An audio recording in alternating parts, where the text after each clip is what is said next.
Okay.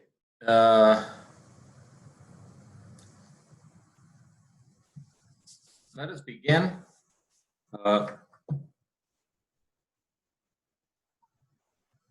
My intention here is to begin with the introductions. I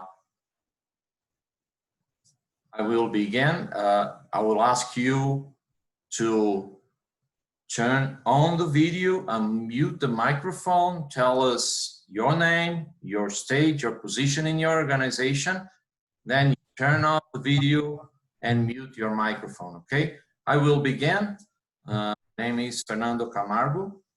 I joined ICAO last year. It's been a little bit 1 year in ICAO. Before I was in the Brazilian Air Force. My background is as a pilot and an accident investigator. I joined the ICAO USO program back in 2008. So I've been acting as an auditor for a little bit more than 10 years, 12 years. Okay. So I will ask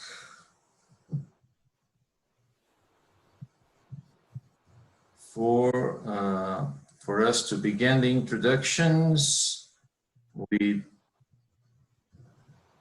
Jacqueline Rutter.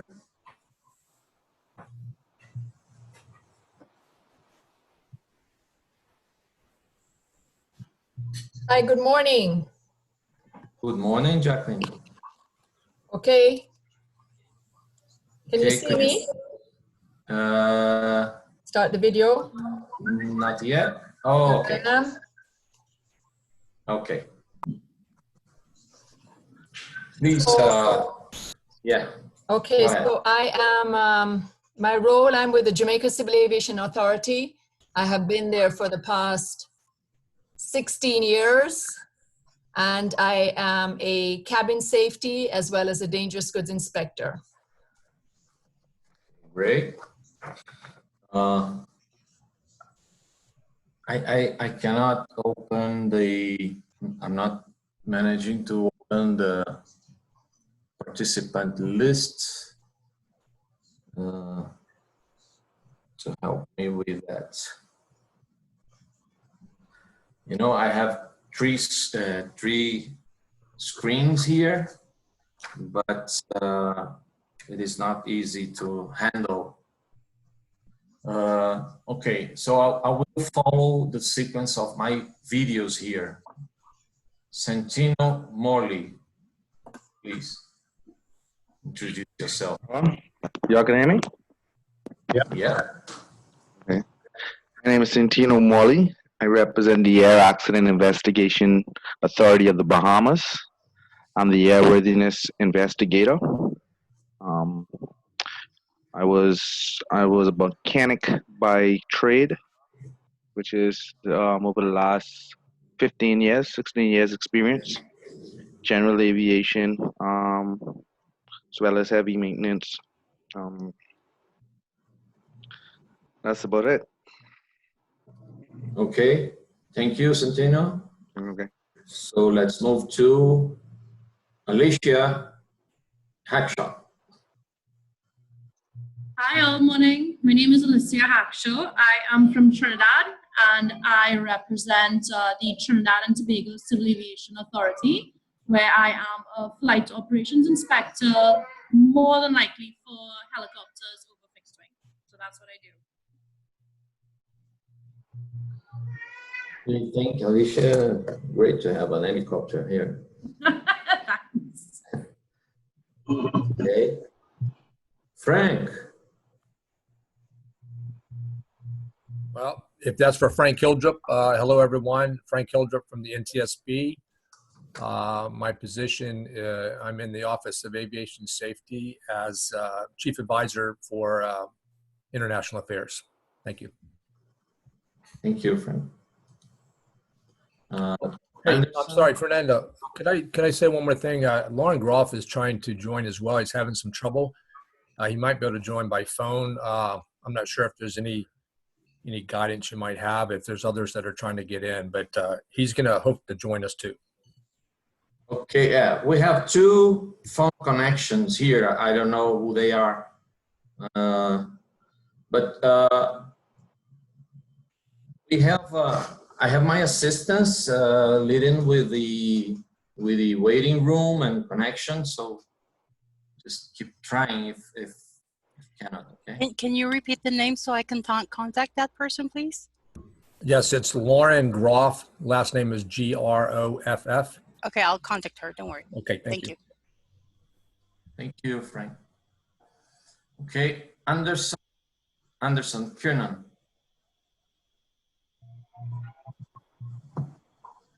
Yes, good morning all. I'm Anderson Kernan from Montserrat.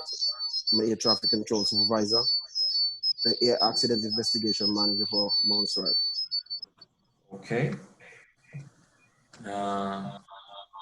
Gerard, Mark, please. Hi, good morning. My name is Gerard Mark. I am with the Trinidad and Tobago Civil Aviation Authority. I am an airworthiness inspector there for the last 6 years. I've been in aviation for the last 30 plus years, and I'm happy to be here to learn at this seminar. Thank you. Delvin? Yes, good morning all. I'm Delvin Major, Chief Investigator with the Aircraft Accident Investigation Authority in the Bahamas. I'm a pilot by trade, and just happy to be part of this group with everybody. Thank you. Thank you, Delvin. Aleister Robertson, please.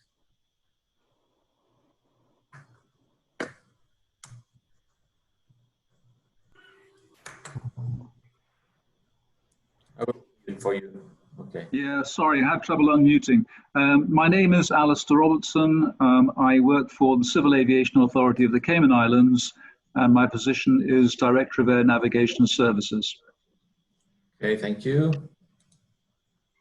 Olivier. Yes, hello.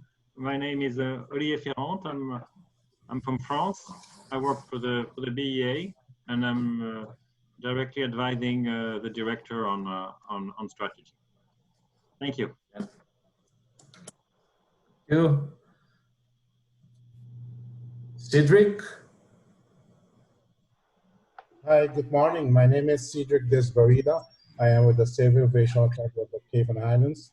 My position is a flight operation inspector. Previous to that, I've been an airline pilot and also working for Air Safety Support International in the UK. And I've been a flight ops inspector with the Curacao Civil Aviation Authority in the past. Thank you. Thank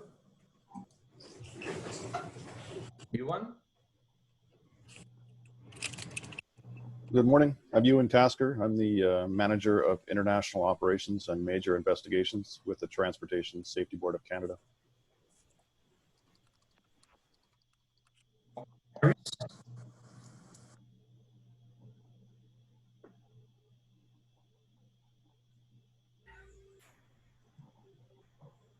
Robert, you listen to us?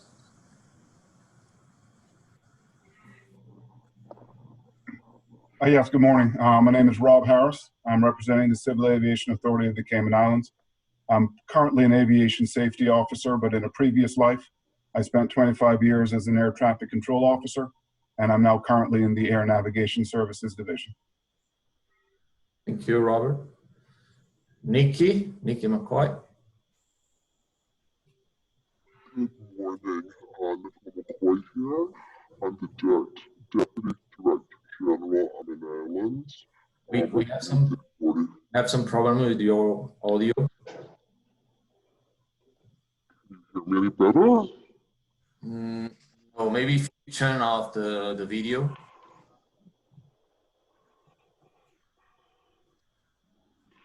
Is that better? No. No. You're the dark voice.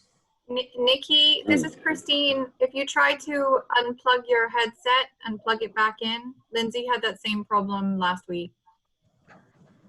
Or maybe try not using your headset. Is that better? Yeah. Yeah. Excellent. Sorry about That's that. good. I apologize. Nicola McCoy.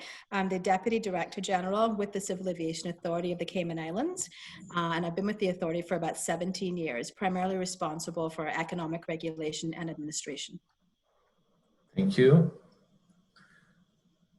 Michelle Yap.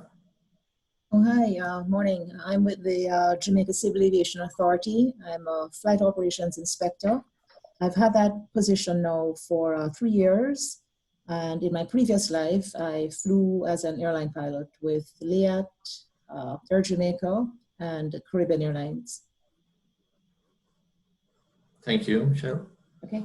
Richard Lindsay. Hi, good morning. Richard Lindsay, representing Eastern Caribbean Civil Aviation Authority in Antigua. I'm an airworthiness inspector and also an accident investigator. Thank you, Richard. Jane Nixon. All right. Hello, good morning, everyone. I'm Jamie Nixon. I represent the Aircraft Accident Investigation Authority of the Bahamas. I'm an aviation safety analyst here, and my previous life, I worked in airport operations, safety, and emergency planning. Thank you, Jane. Paul da Silva. Good morning, all. Paul da Silva, Flight Ops Inspector, Eastern Caribbean Civil Aviation Authority. I've been there for just over 4 years, and previously I was a pilot. Okay, thanks, Paul. Sean? Hi, guys. Good morning. Sean from Belize. Representing the Belize Aircraft Accident Investigation Unit, of which I'm the Chief Investigator. I've been in the investigation arena for about 12 years now. I flew previously for 8 years with the Belize Defense Force as a pilot, and now I moved on to become the Chief Investigator for the Belize Accident Investigation Unit. Thanks. Thank you. Thank you, Sean. Andre O'Brien.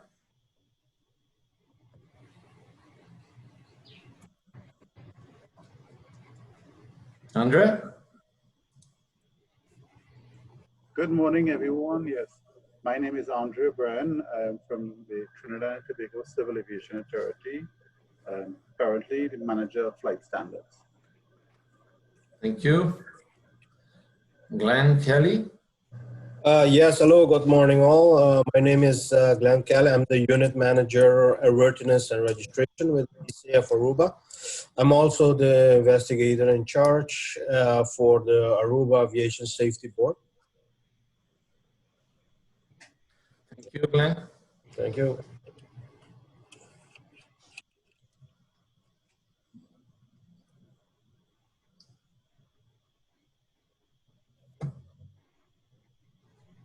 Cecilia.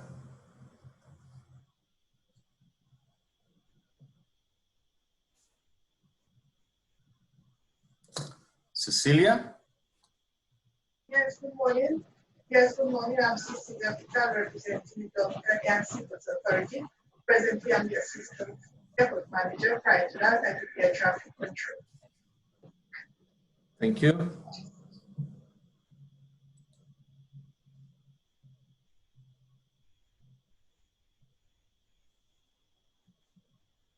Hollis. Hollis again. Trinidad and Tobago Civil Aviation Authority and Flight Operation Inspector, Fixed Wing Aircraft. Thank you, Hollis. Roger Roberton. Hello, good morning. I'm with the Civil Aviation Authority. I'm an Aviation Safety Inspector, Airworthiness. Currently in aviation for 34 years with the authority for 8. Thank you, Roger. Christine Savage.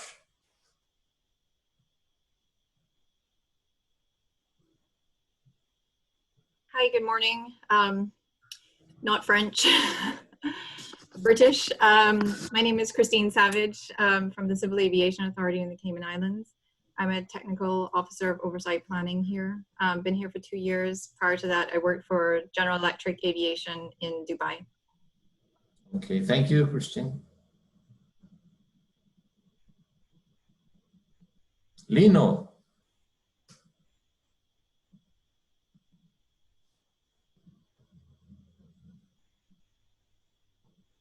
Lino? Yes, it's good.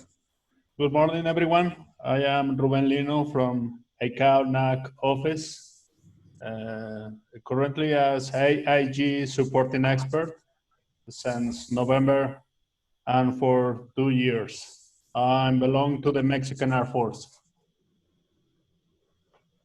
Thank you. Kendall.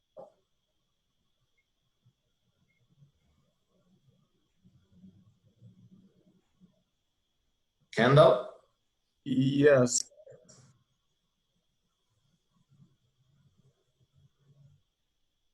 Can you introduce yourself?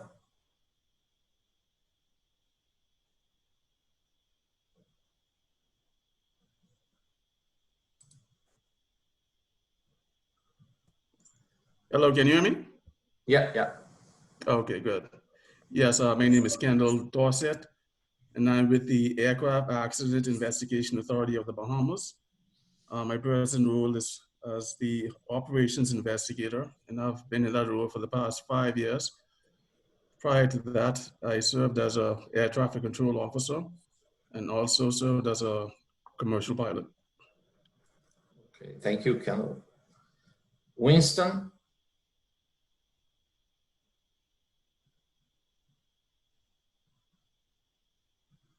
Good morning, Winston Edwards here, representing Eastern Caribbean Civil Aviation Authority. I'm an airworthiness inspector in the Flight Safety Division. Thank you, Winston. Tony Walsh? Yes, good morning. Tony Walsh with the Civil Aviation Authority of the Cayman Islands for the last 15 years as an airworthiness surveyor. Came from a maintenance background in commercial aviation and also with military helicopters. Thank you, Tony. Richard Smith.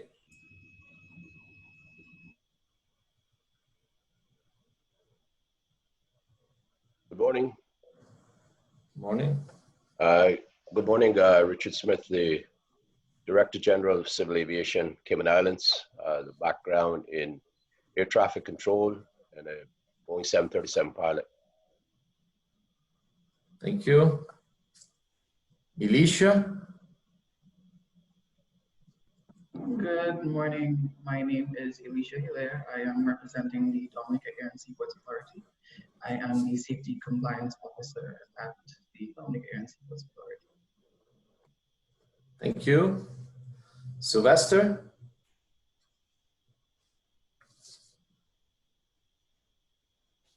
Good morning, everyone. My name is Sylvester Daddy, and I'm the Director of Flight Safety with the Eastern Caribbean Civil Aviation Authority. Thank you. Paul Tom?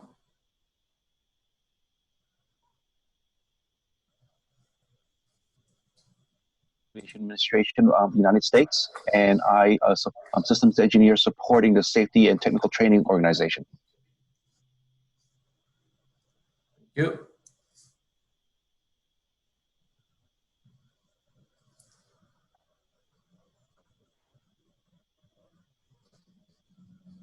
Paul Deslyle?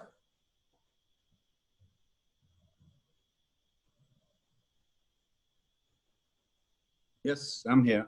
Paul DeLille, and I'm representing the Eastern Caribbean Civil Aviation Authority, and I'm a flight ops inspector and accident investigator. I've been with the authority just about 20 years now. Thank you. Beautiful. Mark Dixon. Hi, Mark Dixon with the Civil Aviation Authority of the Cayman Islands. I'm a flight operations inspector, 30 years experience in aviation as a pilot. Thank you. Joseph Irish.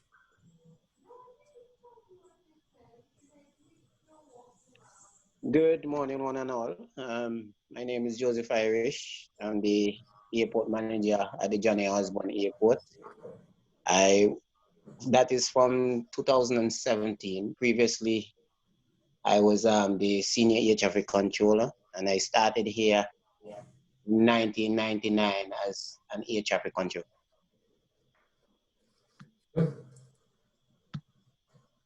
Lindsay Clayton.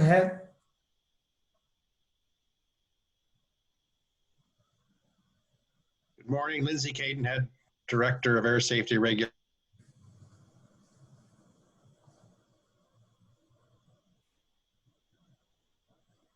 Okay, thank you.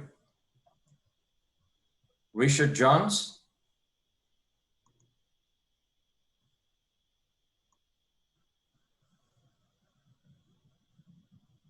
Richard.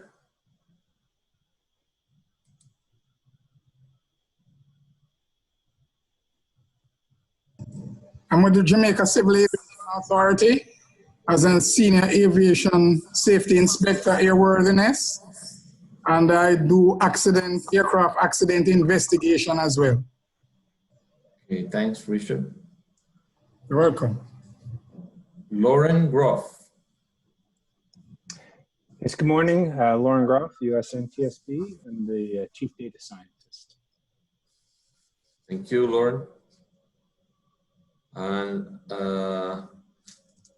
we have two by phone here. Stephen Pinkerton. Good morning, Steve Pinkerton. I'm with the United States Federal Aviation Administration.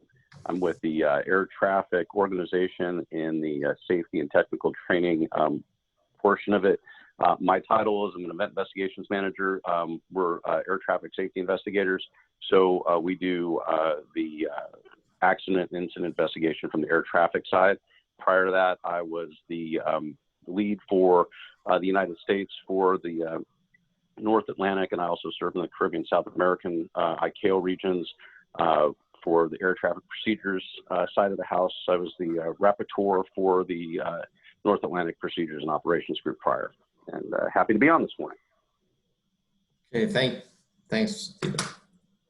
And we still have another one by phone that I just have the number. I don't have the name, so.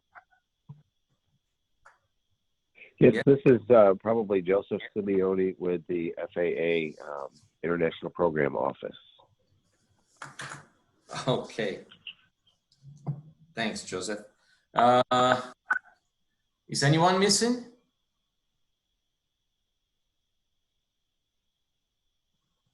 No? Okay. Oh, sorry, a bit late. I'm Guy Healy from the Civil Aviation Authority in the Cayman Islands. I'm the manager of technical programs and regulatory initiatives. I've been with the authority for 10 years just. Okay, thanks, Guy. Anyone else? Okay. Lauren Groth just joined, Fernando. Yeah. He's already introduced himself. Okay, so let's begin properly. The intention here is to provide you with knowledge and tools so you can develop your own procedures, taking into account the requirements of the USO program. One of the problems that we face when we go on audits is that for states that had a full audit some 5, 6, 7 or more years ago, the level of requirements for procedures was extremely low. So whenever you present a paper with a title procedure for something, we would accept that as a procedure. When the usual program switched to the monitoring, continuous monitoring approach, then we began to require certain elements in the procedure, and unfortunately, most of the states did not pay attention to that. So what we're gonna do here, we're gonna, in the first part of this meeting, we're gonna present these elements, describe them in a general manner, and in the second part of the meeting, we are going to make an exercise developing a procedure for issuance of ADREP accident report, and we'll go step by step, and so you will have an idea on how you should work to develop your own procedures. It is important to mention that despite the fact that we are here dealing with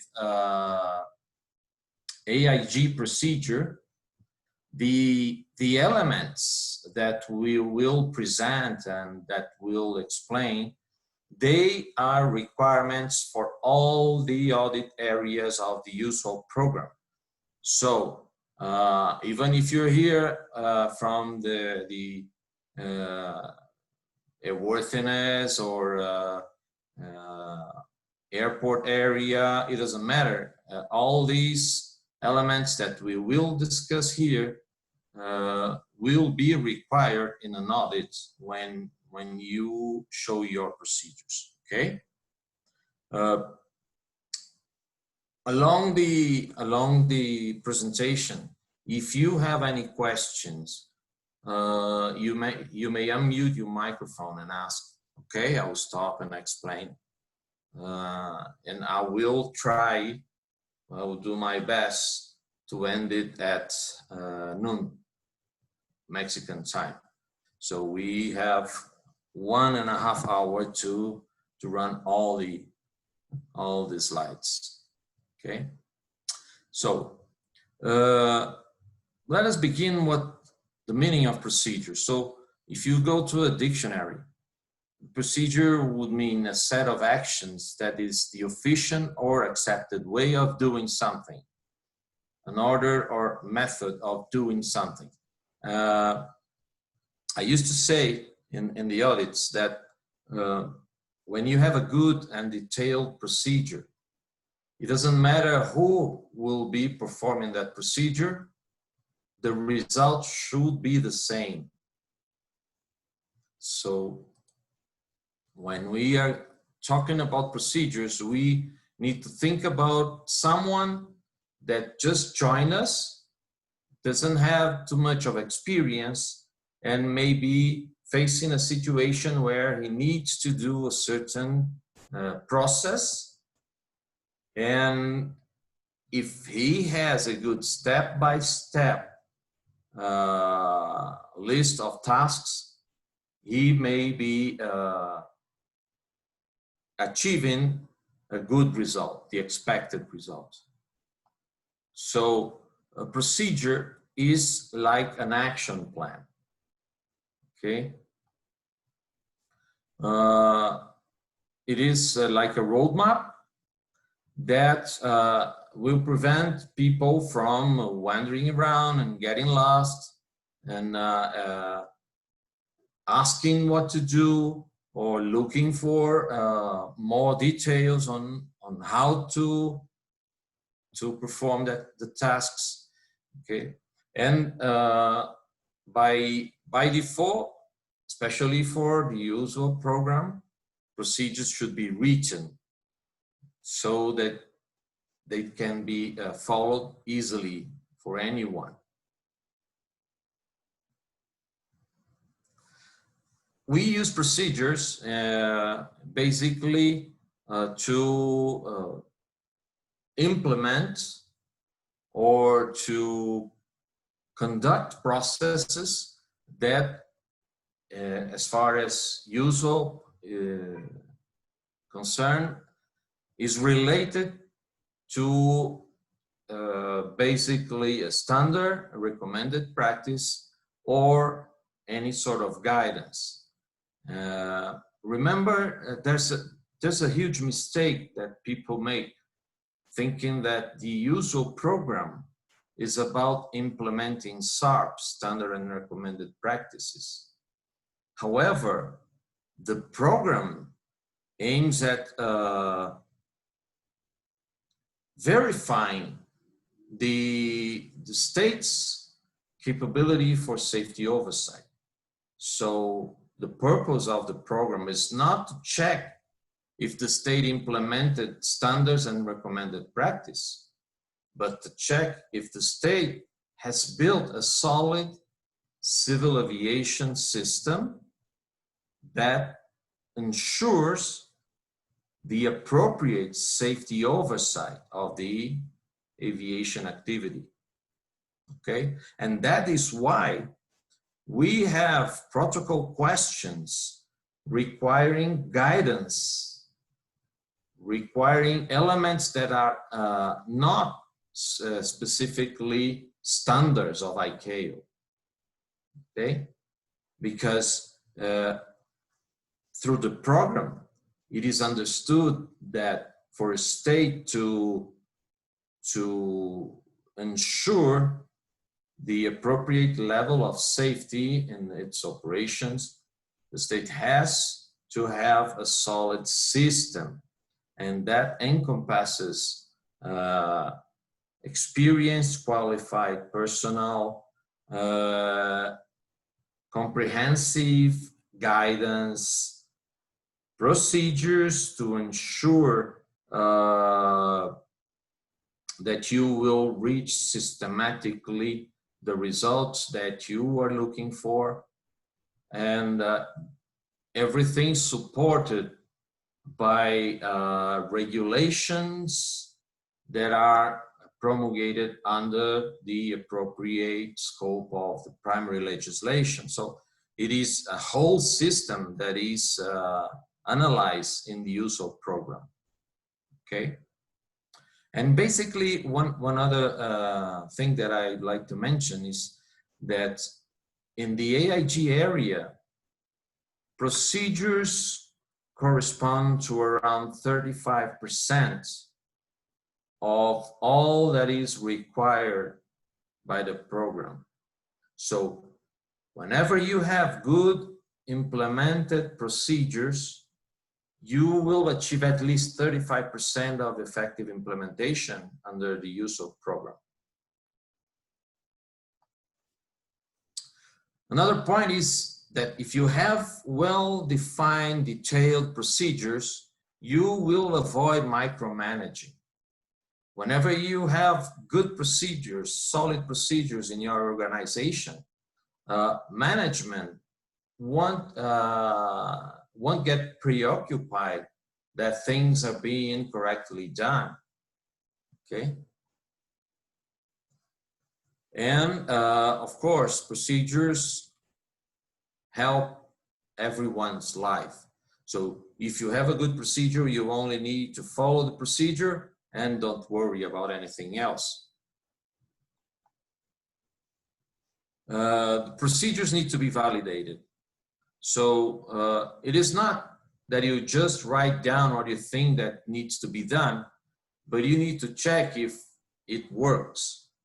Okay, and it is a continuous process because reality changes all the time. So procedures need always to be amended, updated, revised. Okay. We are saying here examples like changing in law, SARPs, best practices, but we are facing a different situation right now. And this pandemic also is imposing adjustments in our practices. So it should lead to revision of procedures.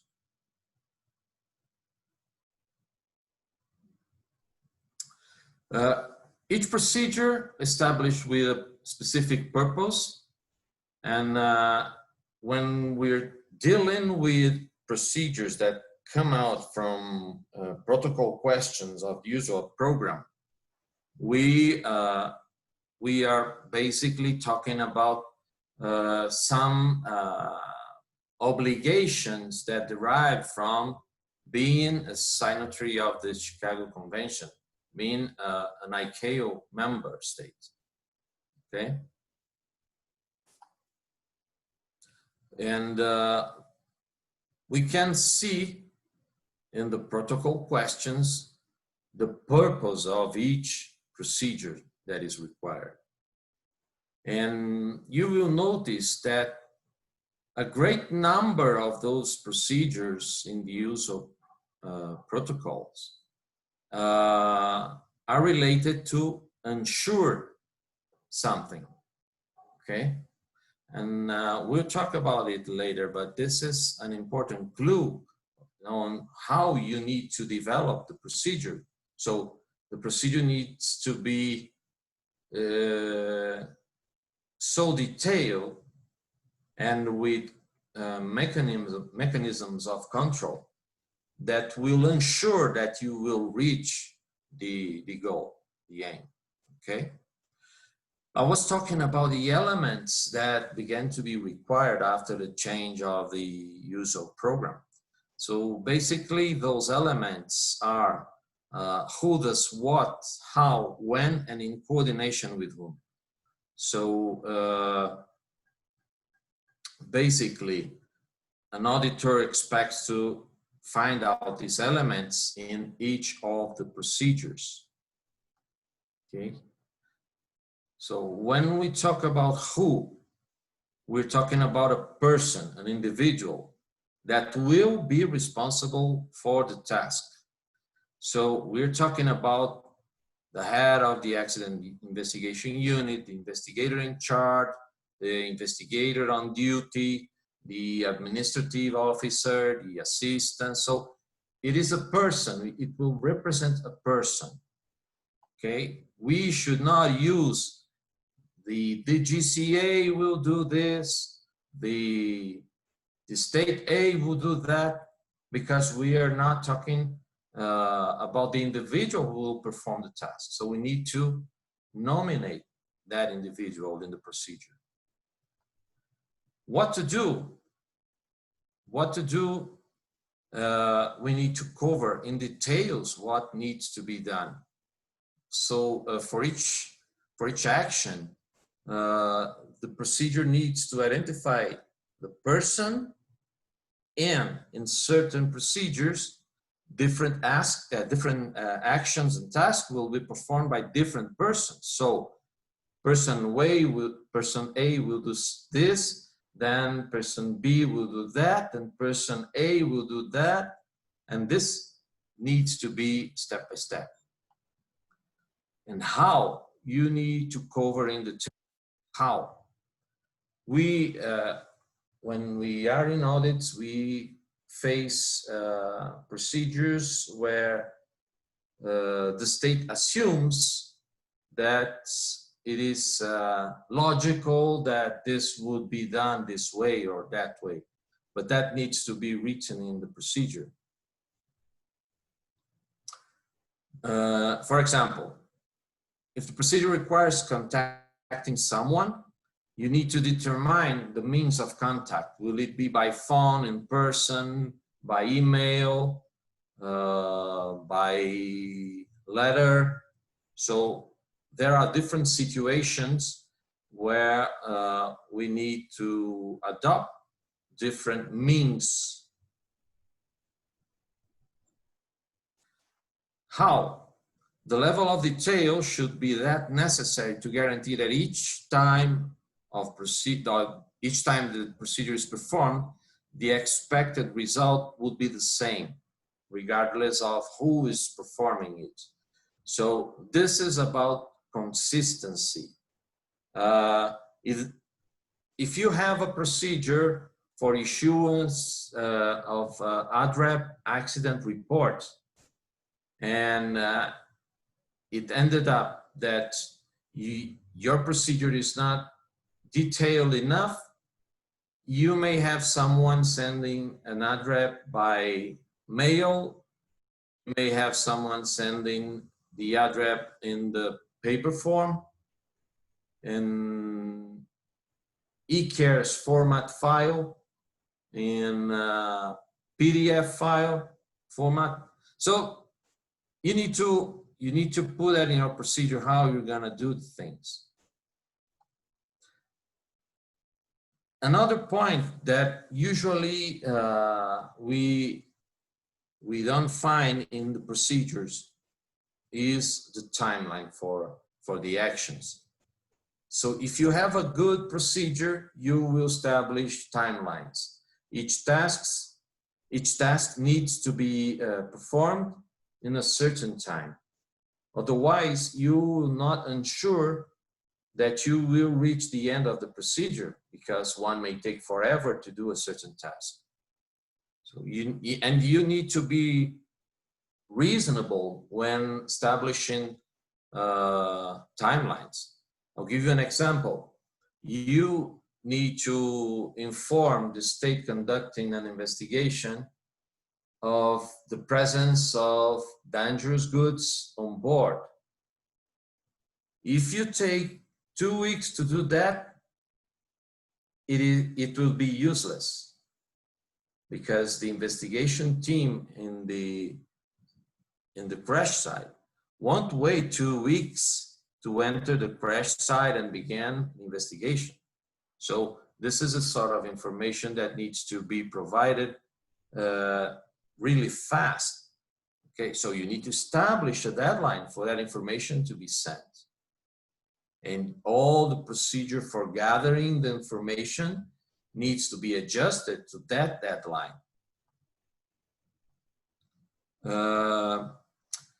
Along the protocol questions and in ICAO documents, you will find out a lot of time parameters. Okay, so here we have a list of all the expressions used by the protocols in terms of time requirements. So you have timely, expeditious, without delay, when needed, with a minimum of delay, as soon as possible, immediately. So each of these terms here has a meaning. They are different. So we need to bear in mind these differences when we build our procedures. Coordination is the only element that may not be necessary in all the tasks of a procedure. But in a certain degree, they will always be there, okay? Maybe not in all the tasks, but in the relevant ones, yeah, usually you have the need to coordinate with someone. So, an example here, the investigator in charge will provide, in coordination with the head of the board of investigation, the invitation to the operator. This is an example.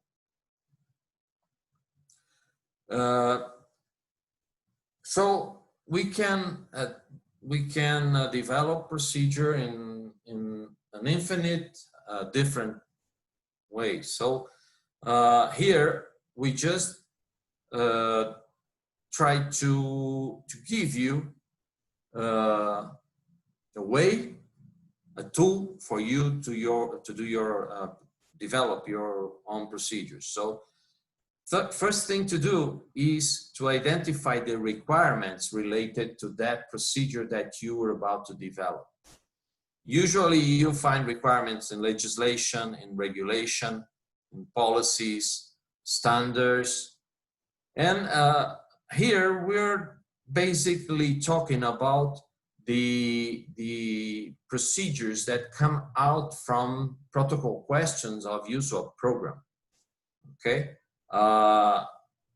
So in general, the protocol question already encompasses all those requirements here, okay? But we need to take a look at what is being said here to have a good idea on how to prepare the procedure. We need to identify the process the procedure is part of. So in the example that in the exercise we're gonna do, we will talk about the issuance of ADREP accident data report. So it is part of a process of issuance of ADREP reports. It may be part of a process of issuance of reports in general. So it's up to you to organize all your activities in the accident investigation domain into processes to make easier for you to develop all the documentation. Okay?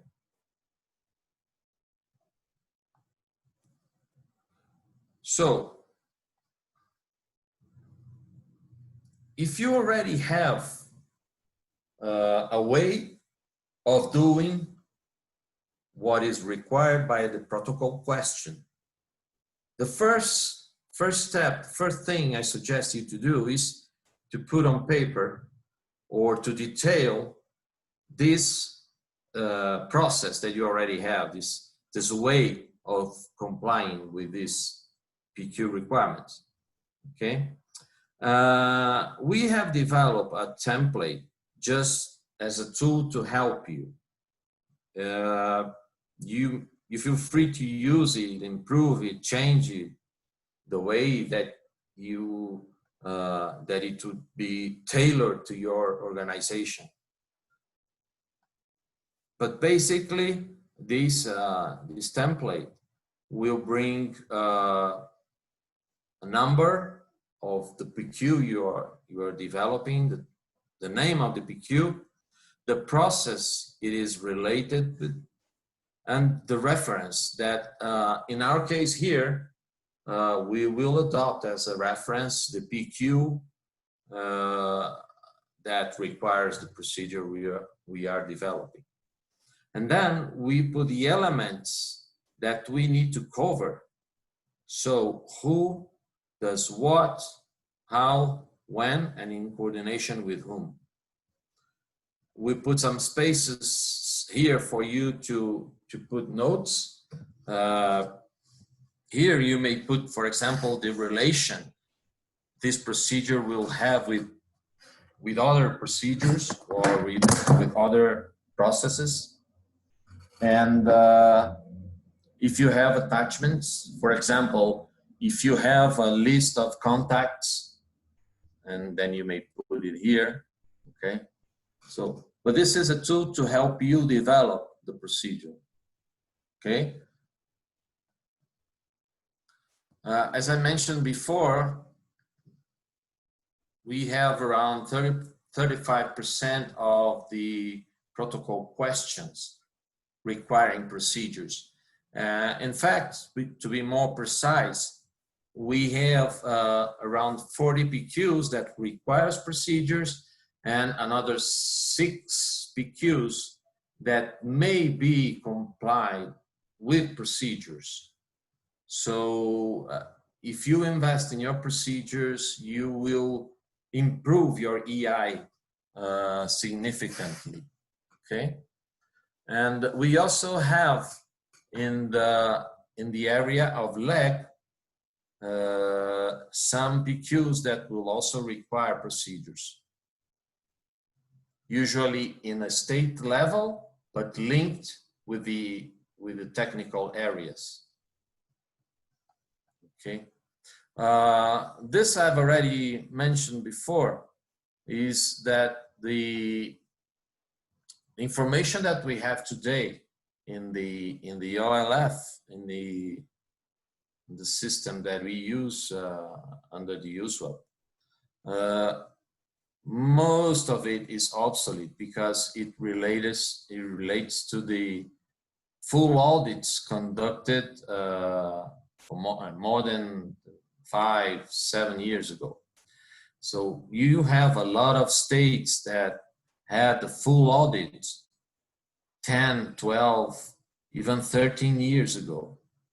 And that means that the findings that we had at that time were made under a different approach.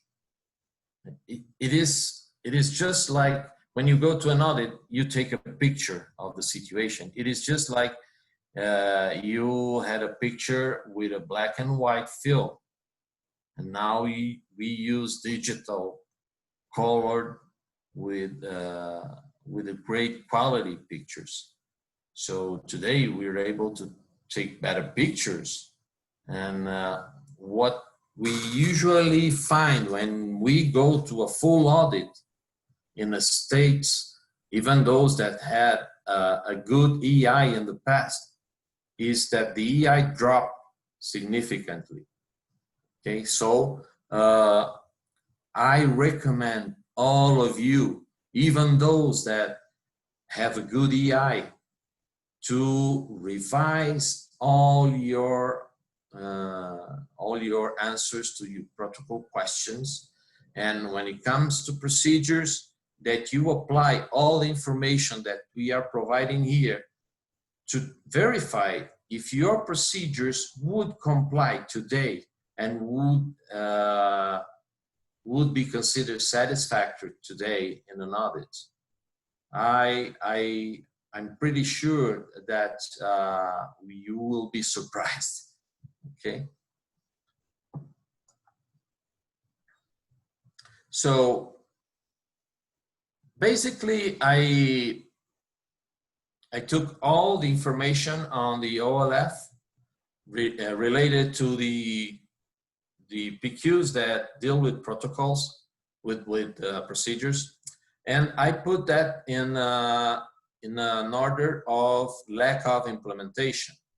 Okay. And this is the average of lack of implementation among all the states in the region. And here I did not consider the territories, just the states, okay? Because territories are a little bit difficult to handle, since they usually don't have full audits. They only have partial audits, so we don't have comprehensive information. And many of the territories have never passed through an audit. So for some of the territories, we don't even have information. But for the states, yeah, we do. And putting that in this order of priority here, it ended up that this first procedure, this one, is not satisfactory in 82% of the states. So that is why we decided to make our exercise using this protocol question, okay? But you will see here that we have a lot of PQs that are requiring procedures. This is a good terrain for us to put our seeds. This is the general information that I would like to pass to you. So I'd like to know if you have any questions, any doubts, anything that you need me to clarify.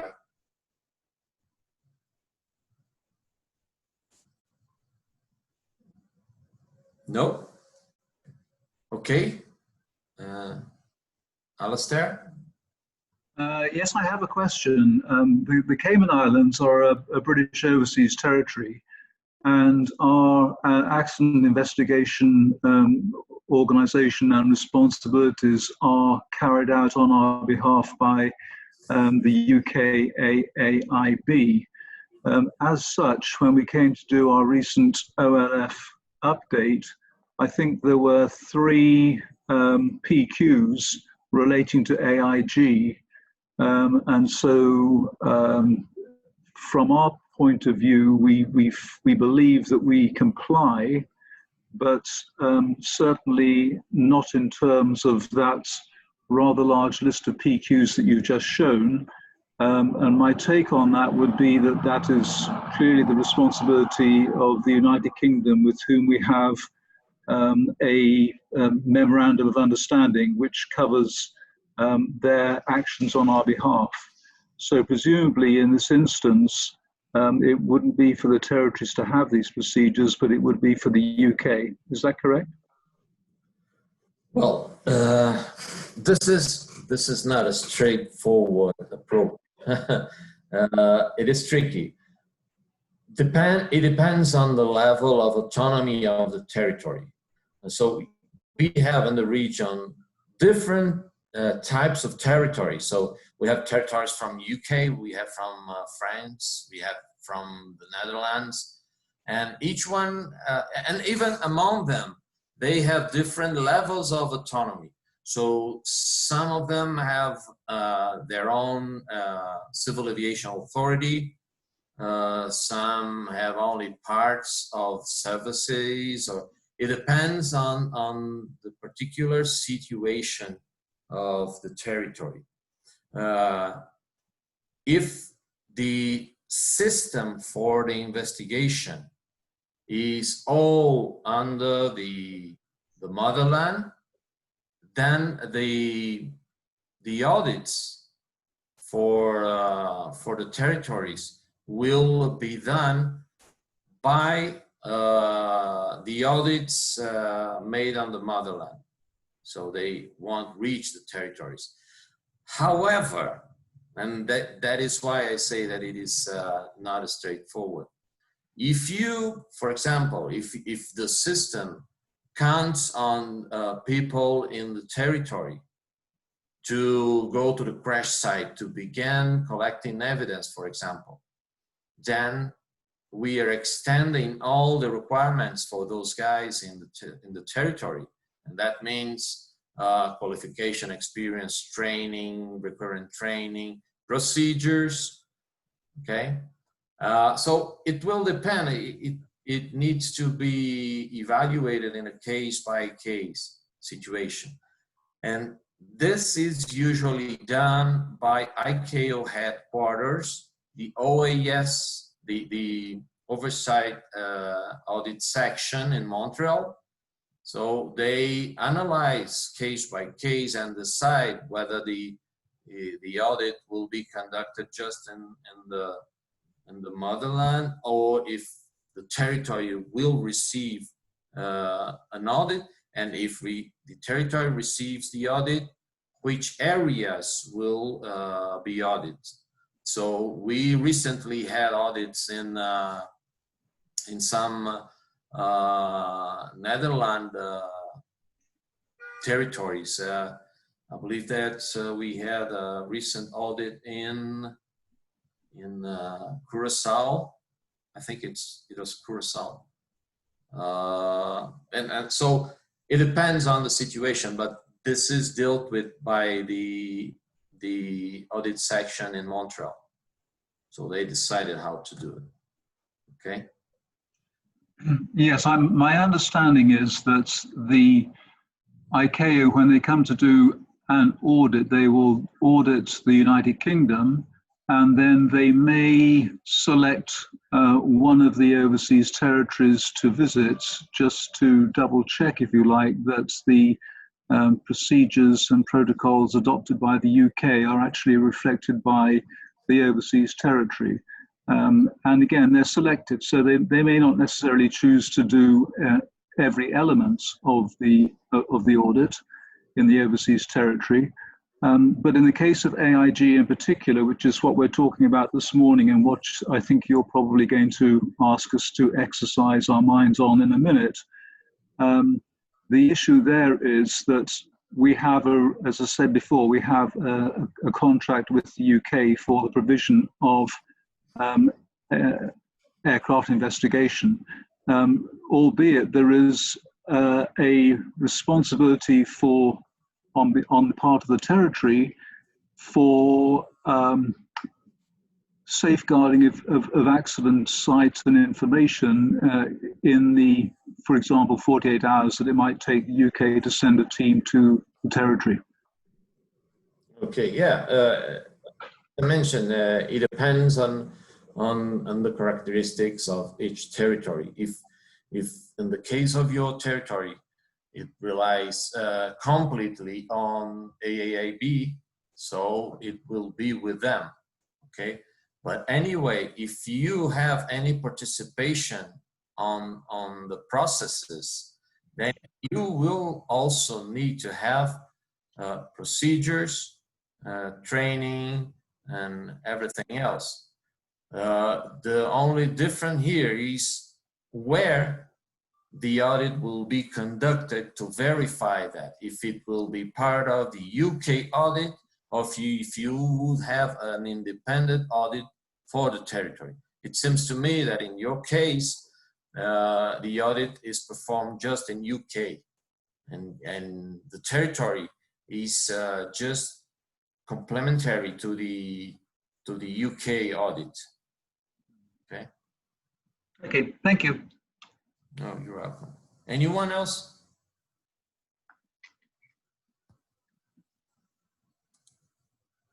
Okay, so we will have a 5-minute break. Please do not disconnect. It's just for you to get some water, and while we change here the presentation, and we will be back in 5 minutes, okay? Thank you.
Hi, everyone. Are you all on board? Sure. Okay. Yeah, we are here.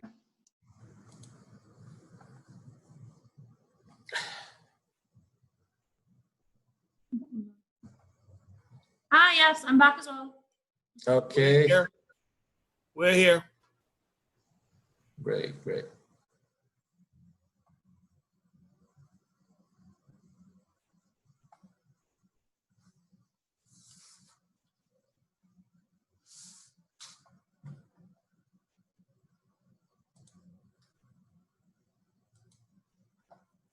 I'm back also.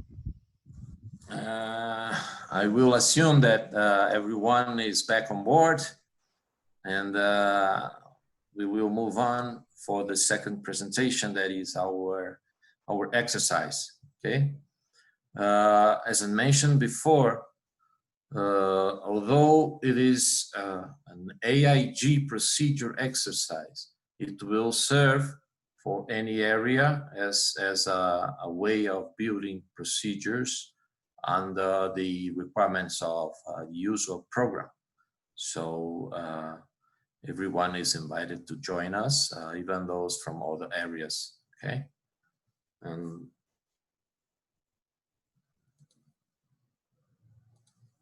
I will share my screen.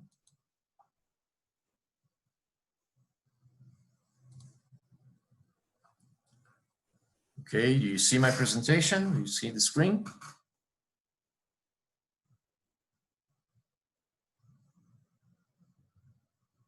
Okay, okay. Okay, I have the positive here. So let's begin with our second part. The idea is to build a procedure together, okay? So for us to do this exercise, we are moving to Corona Land, that has a civil aviation authority of Corona Land. And in this case, as it is with most of the states in our region, we have an accident investigation unit under the CAA. So it is not an independent authority. Okay, we decided to build this example like this because it will fit to the majority of the states that we have in the region. So this is the scenario that we are using in our example. We have here the Director General, and we have here an AIG section, an accident investigation section, with a chief investigator, which is from the area of ops, an investigator from airworthiness, an administrative officer, and an assistant. Okay?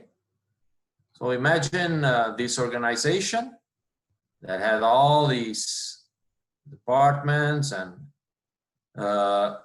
we are not discussing here the structure. Okay, you all know that the requirement is to have an independent civil aviation accident investigation authority, independent from not only the civil aviation authority, but independent from all the authorities that play a role in the civil aviation system. Okay, but this is another conversation from another webinar that we may develop later on. In our example, we take the most usual solution that we face in our region, which is the investigation section under the CAA. So the CAA here you know, that interacts with maintenance organizations, with the airlines, with the ATS providers, airports. So this is Corona land.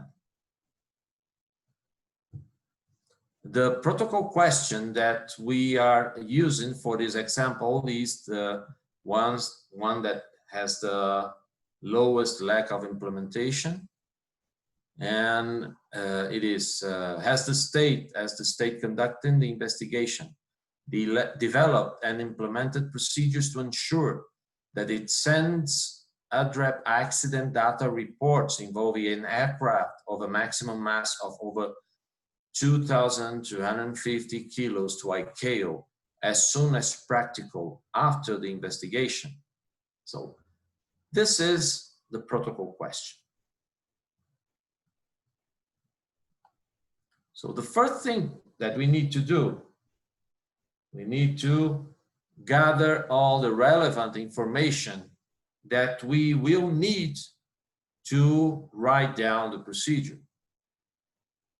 So when we are talking about a protocol question, all the relevant information will already be there. You usually will use the self-assessment questionnaire, and then you will have the information in the questionnaire, okay? It is important to mention that a protocol question is a synthesis of a lot of elements, requirements that you pick up from the Annex 13, from the Accident Investigation Manual, from circulars. So you have a lot of sources of information and requirements that are somehow put in a synthetic way in 2 or 3 lines of a question.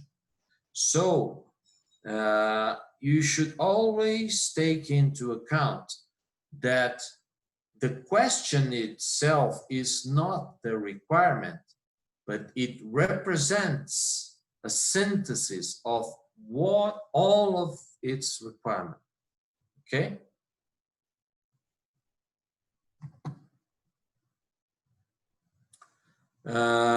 So in this case, in this particular case, we need to check the elements of the question, the references of that PQ, and the guidance provided to the auditor for reviewing the evidence that the state will present. And all these elements are in the self-assessment questionnaire that you use all the time, okay? So let's take a look at the question. Here is an example of a procedure to ensure something, okay? So the first thing here is that the procedure that you will develop will need to ensure that the ADREP will effectively be sent, okay? In other words, you need to establish some control measures to ensure that at the end of the investigation, the ADREP will be sent to ICAO. Then, in this PQ, we're talking about accident only. So, this PQ only relates to accident.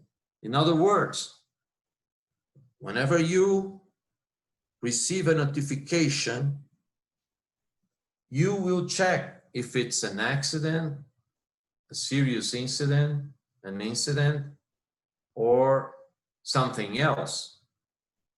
And just part of those notifications will feed this PQ.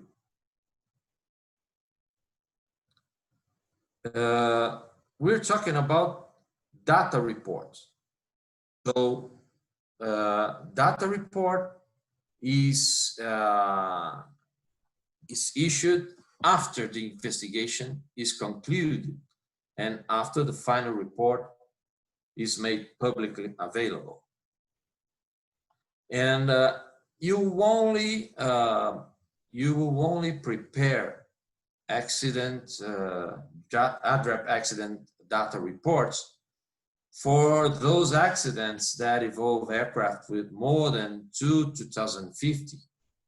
So you have, especially in GA, in general aviation, you had a lot of accidents that won't require an ADREP report. So this selection, you were already aware of it right in the beginning of the investigation. So when you begin an investigation, you will already know of the necessity to fill an ADREP report or not, okay? You will send that to ICAO. So ICAO has a lot of directions, emails, and contacts, and sections and areas. So you will need to determine to whom will you address the ADREP report. And then you have that the ADREP needs to be sent as soon as practical. So remember that I mentioned the different timelines, the different time requirements. So as soon as practicable, it is not the same as soon as possible, okay? So if you take your self-assessment questionnaire with all the protocol questions, if you take a look at this PQ here, you will find out that you have ICAO reference. And in this column, you will see the list of all the references that come out from ICAO documentation. So here you have standard from Annex 13, 7.5. Then you have guidance material that comes out from Doc 9756, which is the Accident Incident Investigation Manual, Part 4, that is the part related to reporting, and item 2.5.3. And then you have Doc 9962, which is the Policies and Procedures Manual, item 11.2.1. So these are the references used to build the protocol question. So this question here, behind this question here, you will have all this information. And that is the way that you need to read every protocol question from the usual program. You have a question, but behind the question, you have a lot of documentation that you need to study to completely understand what is being required here, okay? So when we go to the Annex 13 Standard 7.5, you will have the standard that requires the ADREP to be issued and sent to ICAO. Then we go to the Accident Investigation Manual, and we, sorry, here is the Policies and Procedures Manual. We have an example of a policy saying that we will send the ADREP report as soon as practical to ICAO, okay? And in the Accident Investigation Manual, we have a description of the standard.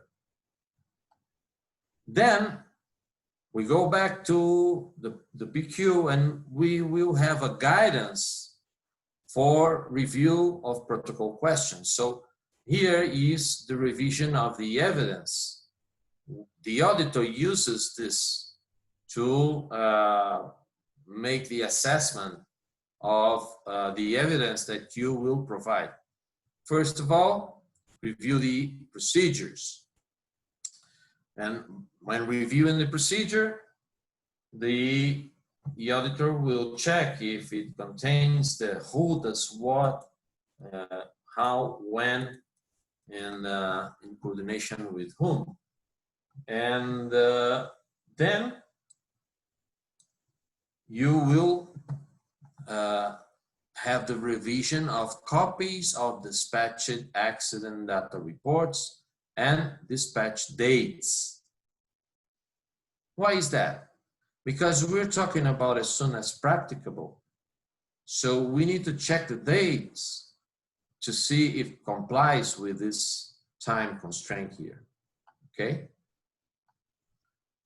So I've already talked about it, who, does what, when, how, coordination with whom, and other elements required by the procedure in a case-by-case situation, and the date. Step 2. Soon after becoming aware of the occurrence, verify if it meets the criteria for an ADREP data report to be issued. For this PQ is an accident with an aircraft of over 250 kilos. So right in the beginning of the investigation, and as soon as you got the notification and that you confirm all the information of that occurrence, you are already in a position to know if the procedure here for ADREP will be applied at the end of the investigation or not. So right in the beginning of your procedure, you will check if the occurrence matches the criteria or not. So then you take the template, okay, and you will begin with the number according to your system, the title that you will give to the procedure, the process it is related with, reference, and if you have any notes, you already may put it here. In our case, as an example, you will put a number 99 to this procedure. We'll call it forwarding ADREP accident data report to ICAO. And in our example, this procedure is part of the process that we call ADREP reporting. And we use here as a reference the protocol questions, okay? And down in the template, we will put as a note that this procedure is linked with the procedure number 4, processing received notifications. Why is that? Because we know that when we receive a notification, we will already assess the criteria for issuance of ADREP reports, among other things, okay? Then we're going to begin the definition of the tasks, the what, the column what. So if an occurrence meets that criteria, being an accident with an aircraft of over 250 kilos, then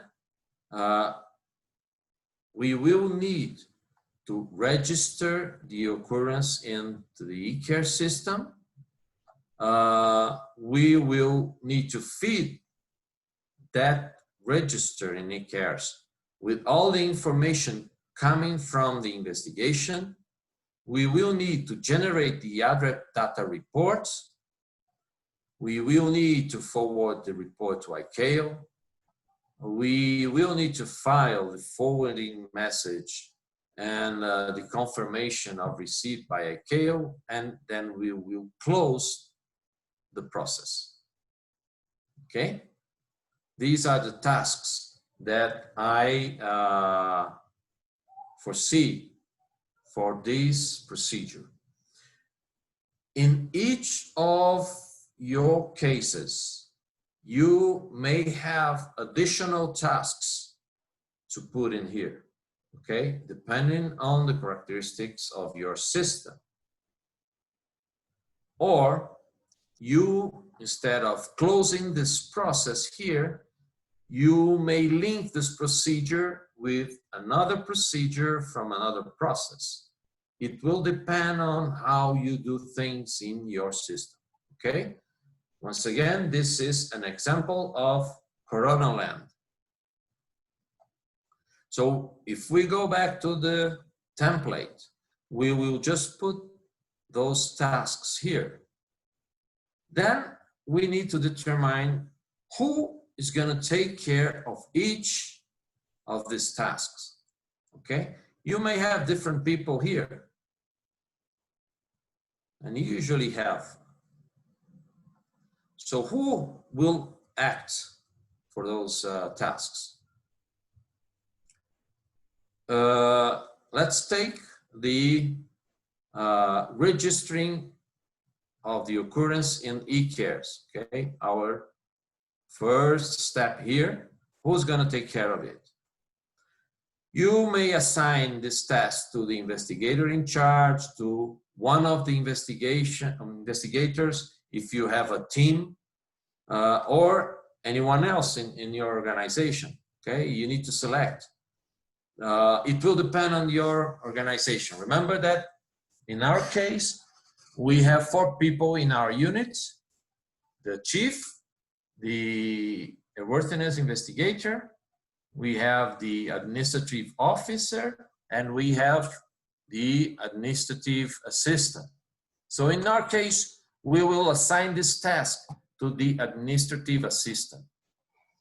You have, there are some organizations that have, for example, a whole division just to take care of notifications, divisions to take care of reportings, to take care of ADREPs, or to take care of eCares. So you need to tailor it to your system, okay? So let's get back to our example. So the administrative assistant will take care of the first task, okay? The second task will be inserting data into eCares. So remember, you open a register in eCares for that occurrence. Then you need to put information from the investigation into that register.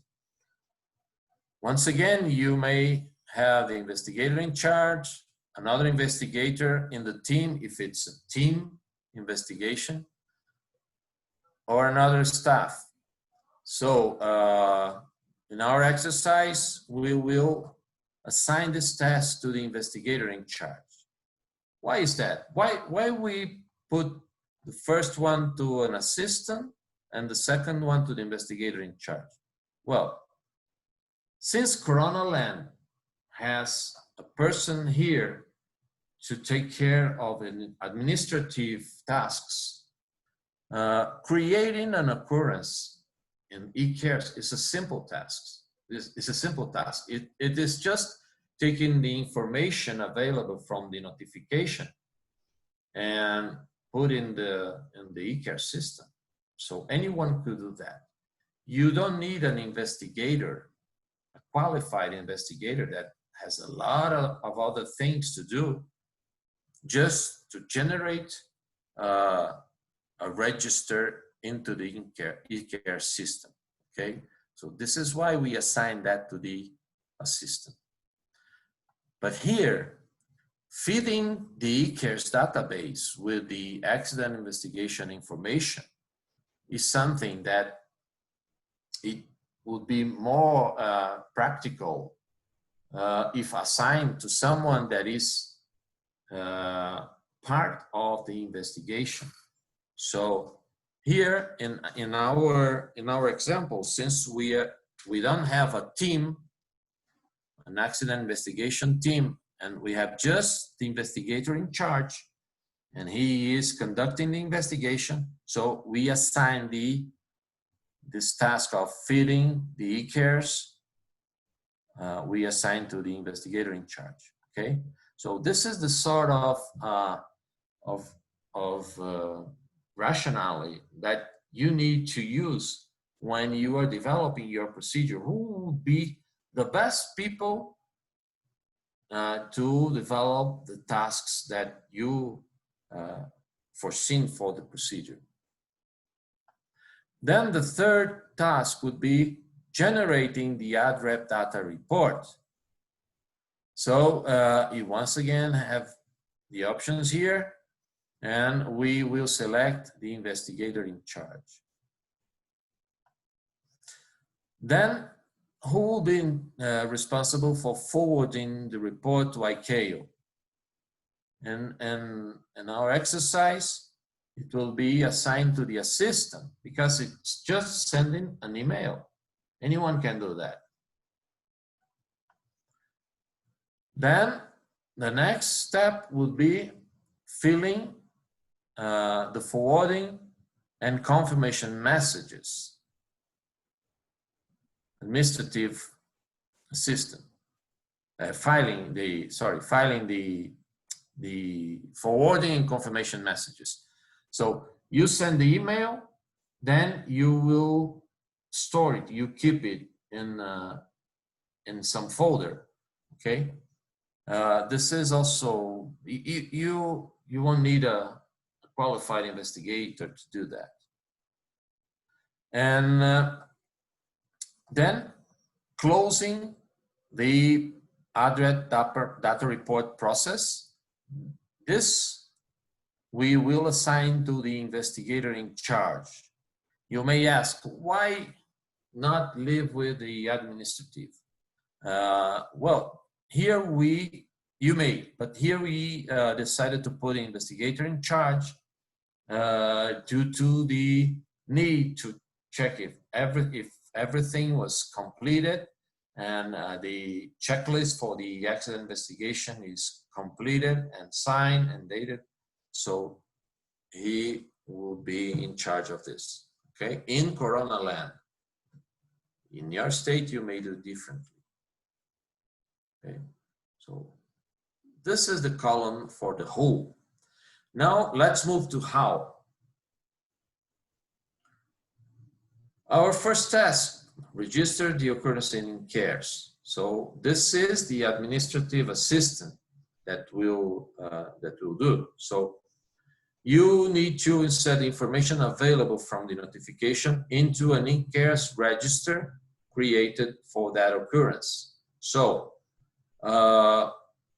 it is possible that the notification is not complete with the information when received. So you may need to complete the register in e-cares later on after receiving the complement of the information. That will require coordination with the investigator in charge. The task 2, feeding of e-cares. That will be performed by inserting information resulting from the investigation into that register in the e-care system. So we will discuss later on about the timeline for that, but you may have that along the investigation or at the end of the investigation. The task 3, generate the ADREP data report. You need to create the corresponding e-cares data file for the event.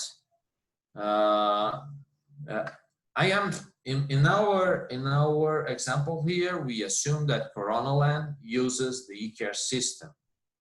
Okay, I know that not all of you is already using the e-care system, but you should. Okay, in our example, we use. So for the ADREP data report, we will generate an e-cares format file. Depending on the version, it may be the E4F, E5F, or I don't know how is the format of the newest version that that has been implemented right now, but it will be the format attributed from eCares to these reports. And then after generating this report, the investigator in charge will inform the administrative assistant by email. Why this how mentions here that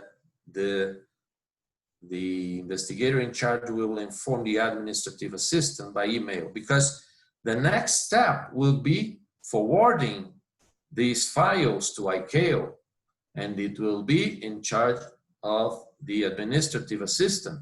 So this person here needs to become aware when the file is ready to be sent. Okay. Then forward the report to ICAO will be performed by the administrative assistant, and he or she needs to know which email to use. Last year, I received a lot of questioning about that. And so I informed all my mail lists from AIG that the reports, not only the ADREP, but also final report, are to be sent to adrep@icao.int. Okay? The ADREP system is not managed by the accident investigation section as it used to be in the past. So some years ago, they moved the whole ADREP system to the IAA section. Okay, so they are the ones that manage the ADREP system, and they are the ones that are to be directed the ADREP reports. This needs to be in your procedure, okay? This email direction.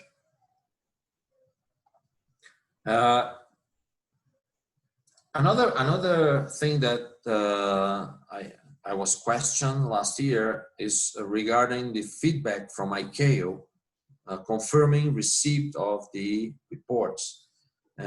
You should require ICAO to confirm the receipt, okay?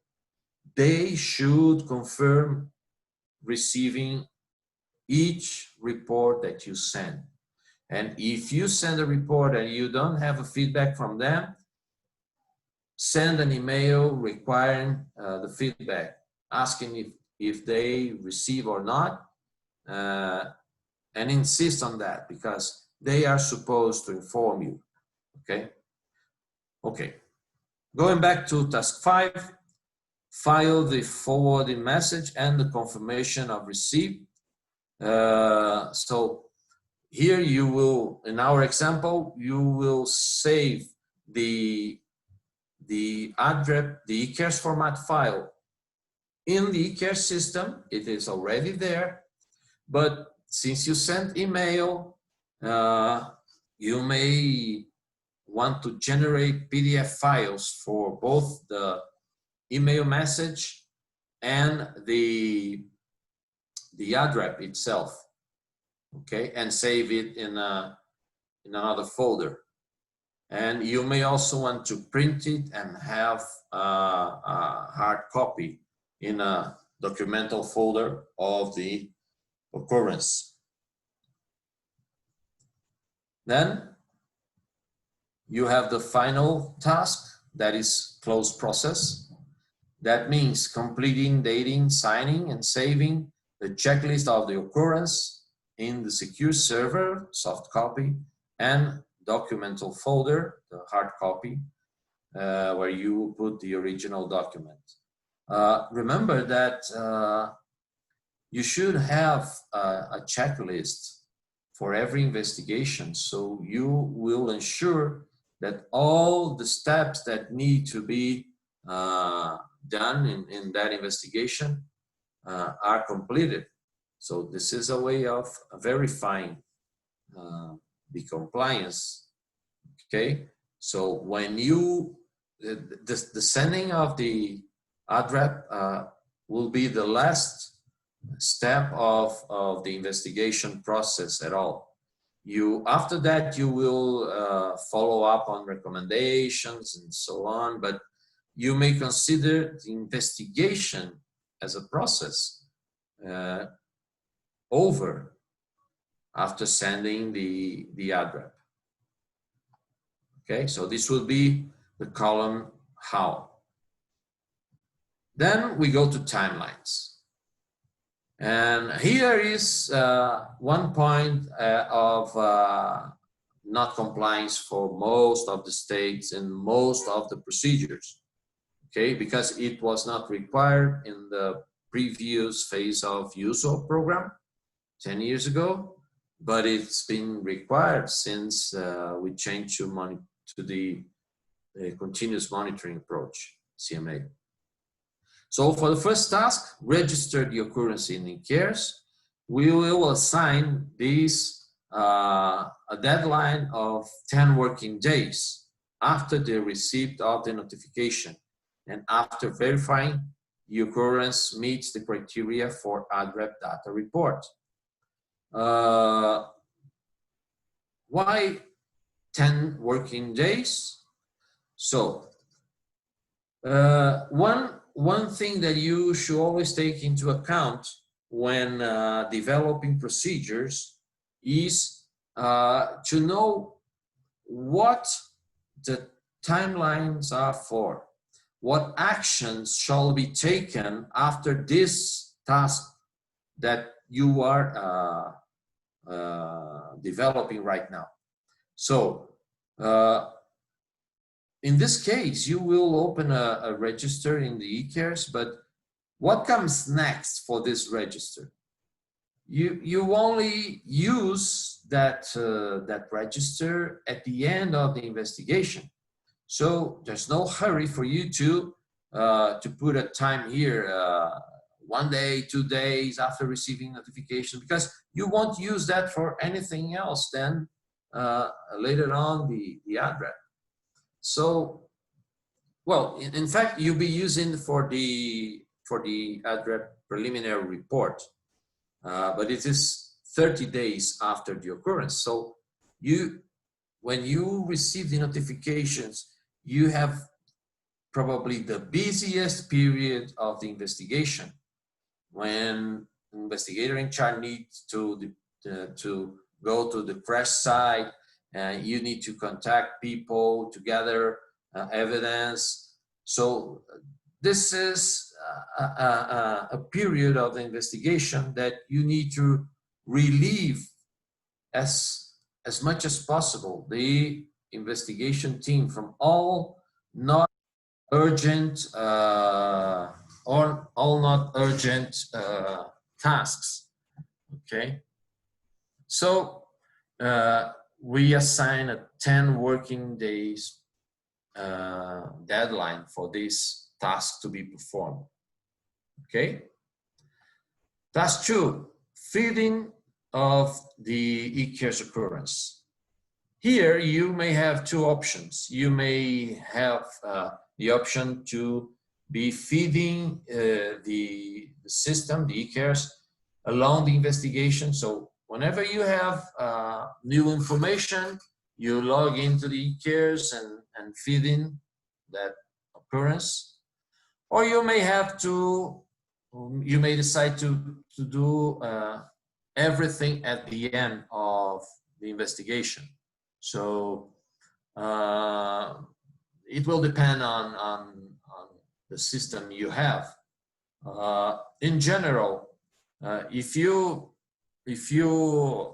put the investigator in charge to feed this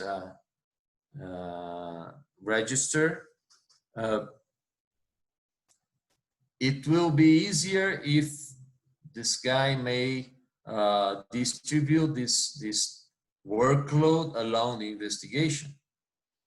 However, depending on the amount of investigations that this guy has, so it may be not be practical. So it will depend on your system, okay? In our example here, we will leave to the end of the investigation to fill all the information on the e-cares. So for task 2, we assign a deadline of 15 working days after the publication of the final report. So remember that ADREP reports are issued and forwarded after the publication of final report, okay?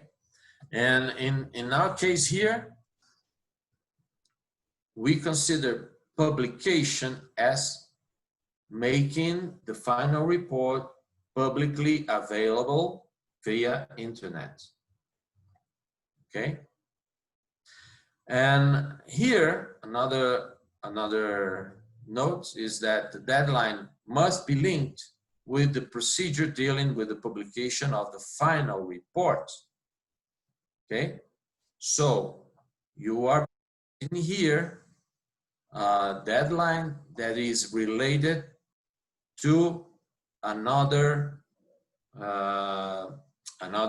procedure that is related to publication of final report.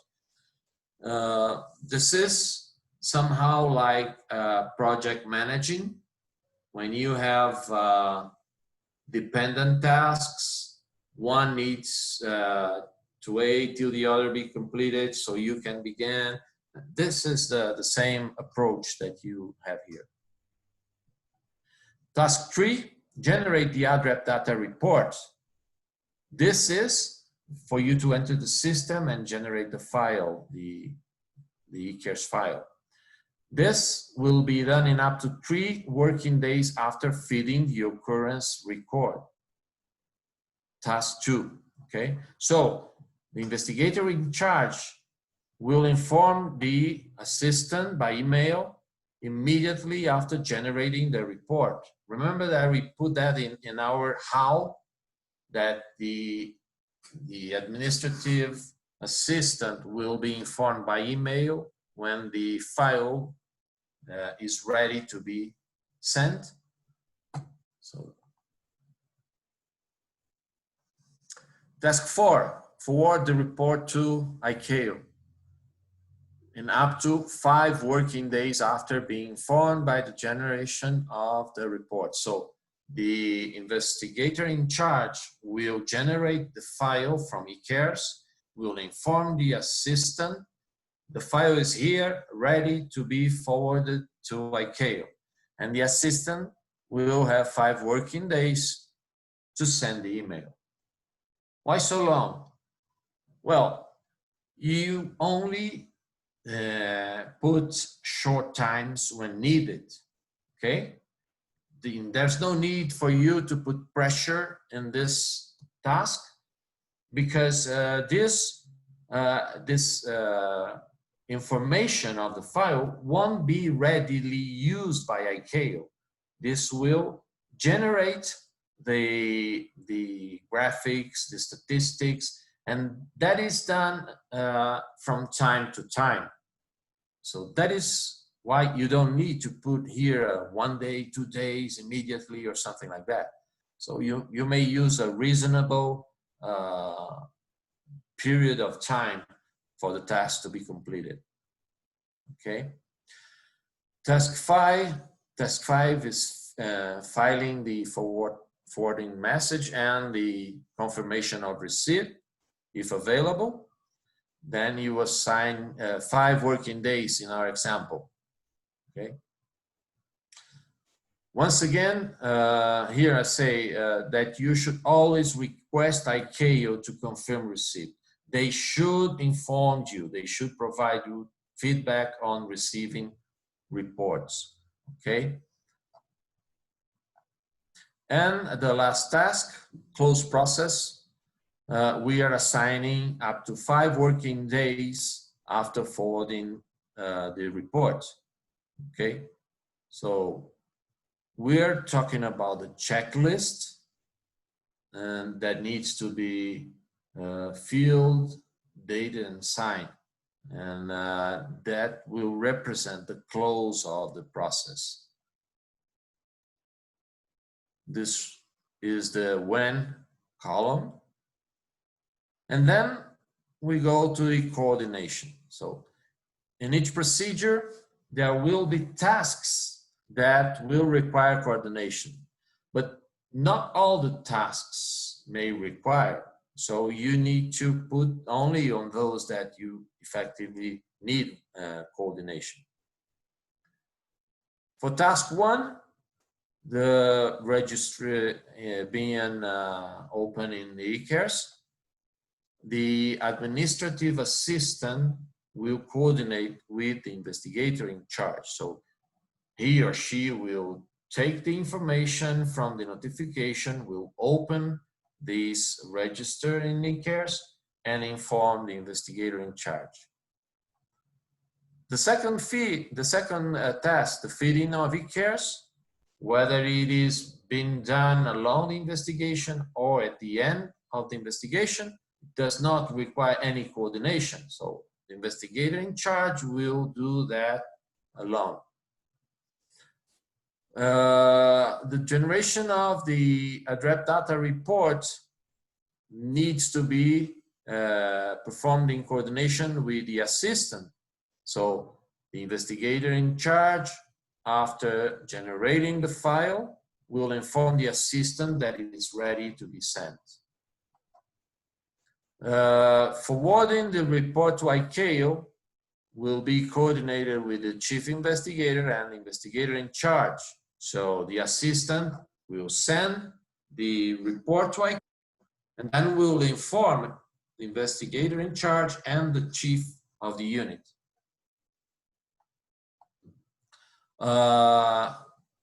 Why did I put chief of the unit here?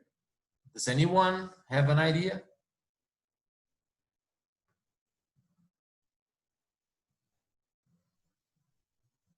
No? Well, the reason here is that probably the chief investigator or the chief of the unit has some sort of control of all the investigation processes to check if everything is going on well. Okay, should be part of their job. Okay, task 5, the filing of the messages. It does not require coordination. And task 6, closing the process, must be coordinated with the chief investigator. In other words, after closing the investigation process, the investigator in charge will inform the chief investigator, the chief of the unit. Why is that? Among other things, for allowing the control of the chief, as well as to relieve the investigator in charge from that investigation. Because when you begin an investigation, you will designate an investigator in charge. And this should be done formally, because you are delegating, you are empowering that official to act on behalf of the state under privileges of the legislation. And soon after that process is closed, you should relieve formally the investigation team from that assignment. Okay. Well, so this would be the 5th column of our procedure, of our template, sorry. And then after this exercise using the template, we will probably be ready to write down the procedure. So I will present the results of this process of going step by step with who does what, how, when, in coordination with whom, creating the procedure itself. But before I do that, let me emphasize that the procedure that we are about to present is a fiction. It is used here as an exercise based on the fictional scenario of Coronaland, and we do not intend you to copy and paste that to your documentation. You may use that as a guidance to develop your own, tailored to your system, okay? So with that being said, we could write down our procedure that may be something like this. Procedure number X, forwarding of ADREP accident data reports to ICAO. Note, this procedure is applicable to accidents with aircraft of mass over 2050 and will be performed after procedure 4, processing received notifications. Procedure 1, administrative assistant will register the occurrence in e-cares by inserting the information available from the notification in up to 10 working days after the receipt of the notification, informing the investigator in charge of the registration. So here is a fluid text that contains all the elements that we require from the procedure. Who does what, how, when, and in coordination with whom. Okay? So we do that for all the lines, for all the steps that we had in our template. Here we have investigator in charge will insert all the pertinent information resulting from the investigation into the corresponding e-cares occurrence record and up to 15 working days after the publication of the final report.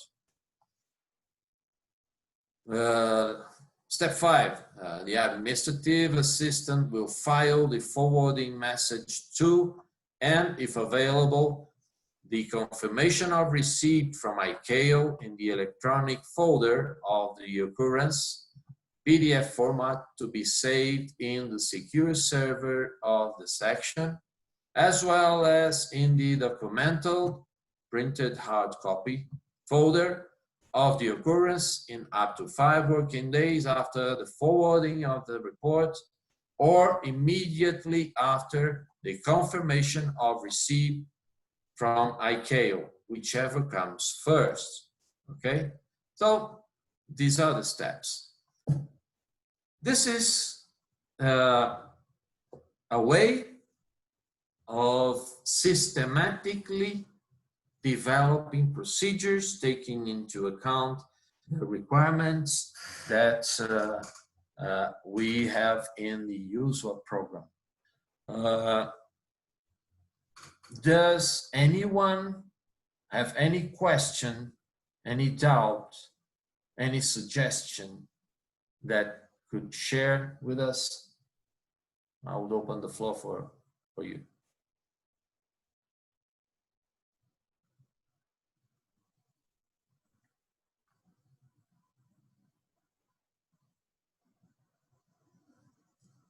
Well, I assume that you either understand everything or just left the webinar without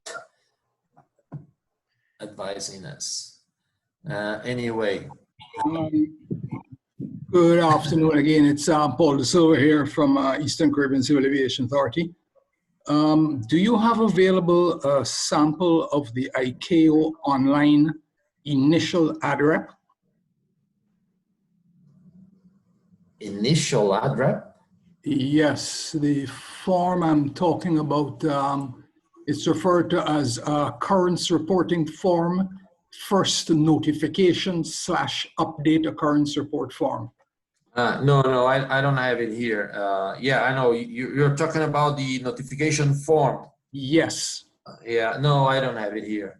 Okay, could I just leave you with 2 comments on that particular form? I've used this form a few times and I have encountered certain problems with it.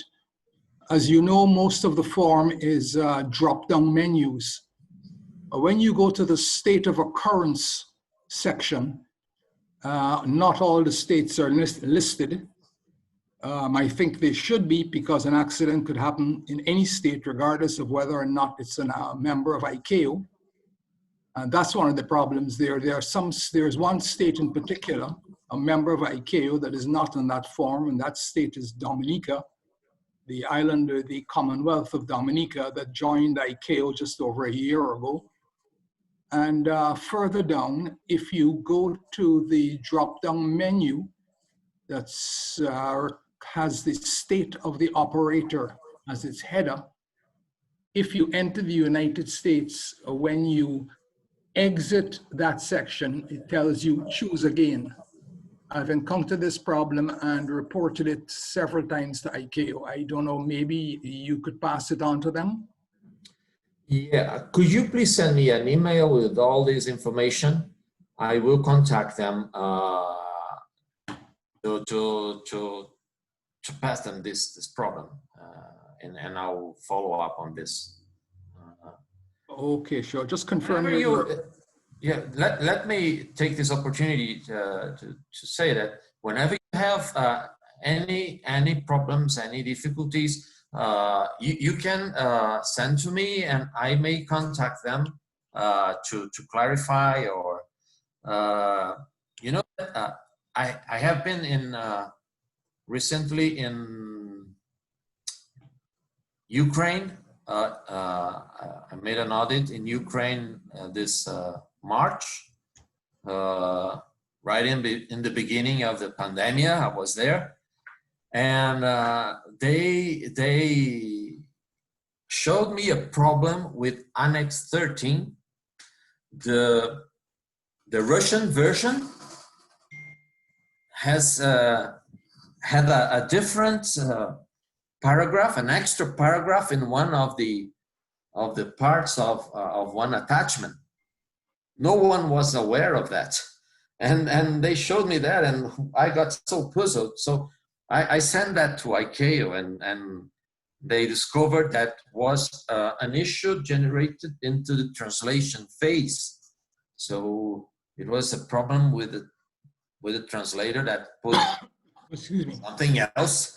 And so this sort of things happen.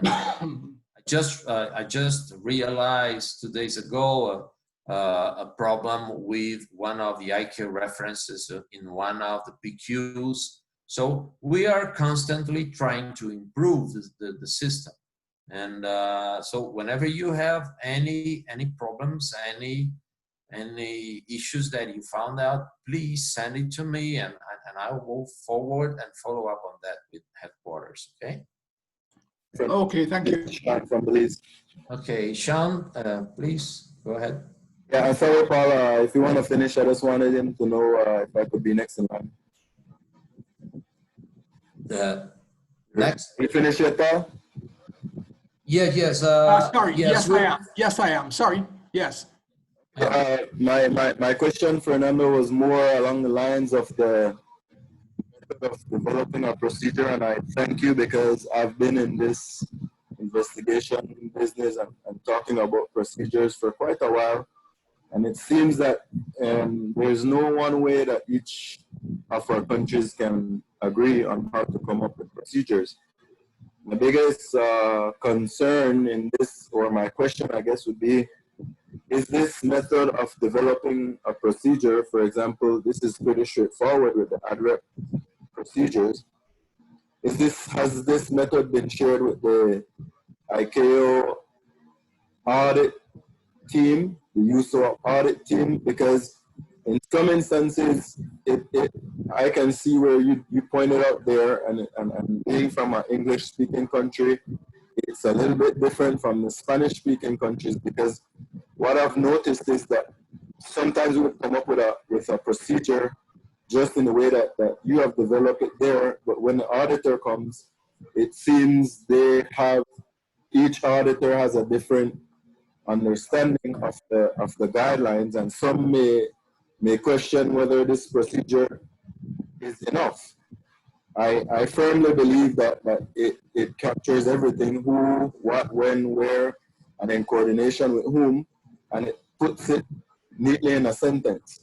So I would like to adopt this method, and it would make me and myself and my other investigators' job a lot easier in developing our procedures, because our procedures for here, we have more gone into a little bit more depth, because of the last audit we were told some of our procedures weren't enough. I finished there. Okay, Sean. Well, we don't have, unfortunately, we don't have standardized approach for that within ICAO. Okay. What we do have, we have requirements, and we count on the guidance to the auditors. Okay. In our region, specifically in AIG,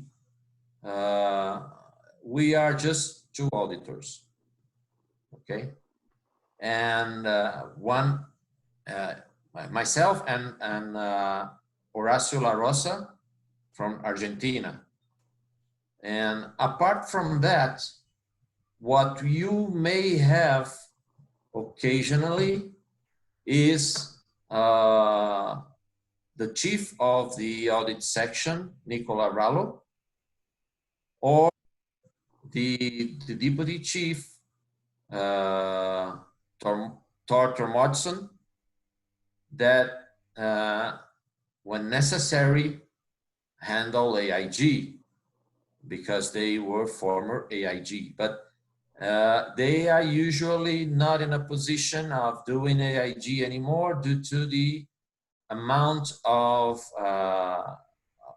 workload that they have, and only when extremely necessary that they do that.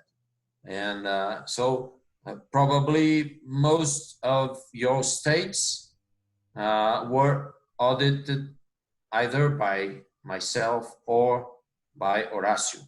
We joined the program at the same time. We made the auditor training course in 2005 in the SAM office, and that's it. So we don't have AIG auditors around the world enough to cover our region, especially in Spanish. In Spanish, it is just the 2 of us and Nicola. So that is why I've been to Rwanda last year, to Mozambique, to Ukraine, because the lack of AIG auditors is a problem in ICAO. Okay, in the problem. So what I'm saying with that is that basically this information that I am providing to you, if you follow all the steps here, if you follow all the guidance that I provided here, you will certainly comply with the requirements. Okay. What may the issue that you may find is if you do not think about all the necessary steps. So you may put 3 steps covering who does what, when, how, and in coordination with whom, but you may forget relevant steps for that procedure. So this is not sort of the method of the tool that I'm presenting to you, but the comprehensive brainstorm that you need to conduct to effectively identify all the steps that would ensure that you will send the ADREP report to ICAO in the case of this example of this PQ, for example. So this is what you need to take into account when the PQ says, for example, that you need to ensure something. So you need to cover all the possible deviations that could occur and cover that with tasks, with control mechanisms, and this should be part of your procedure. Another point that I want to emphasize is that I began with the Bahamas, a tailored system project. So I had the opportunity to audit Bahamas, and then Bahamas have been working. They managed to change their legislation, and they are independent. And so we are beginning a work with them to assess the procedures that they have developed in the last few years. And the idea here is that after this presentation, they began to revise their procedure. At the same time, we are assessing one by one the procedures to provide them guidance on what they need to improve, and so on and so forth. And we can do that with the states that are interested in. Okay, of course that there's a limit of workload, because I've been training Lino, and we will be both working on this, but we're just two of us. So we need to count on you by revising your procedures under this information and using this tool that we are providing you, so we can progress fastly with this issue of procedures. Okay, but my advice to you, to all of you, would be to take the procedures that you have and make a cross check with this presentation here, with the examples you have here, to see if you are if you're good to go, or if you need to change something in your procedures. After that, we can assess the procedures for you. Okay, we can provide some tailored assistance to the states that are in the need of that. Once again, since we're just two, we have a limited capability, and we will attend first come, first served basis, and also take into account the lack of effective implementation of the states. But we are here to guide all of you, okay? To assist all of you in this. Okay, Fernando, thanks very much. That was a great answer and covered all the bases. Thanks. Okay, thank you. Anyone else? Hello, it's Guy Healy from the CA Cayman. Just thank you for your guidance on this, most helpful. Can I just ask a question? We're working with our developer for our IT system, which encompasses ADREP data. I just asking if you're aware of any third-party systems that automatically upload ADREP data into your ICAO system. No, I don't know any.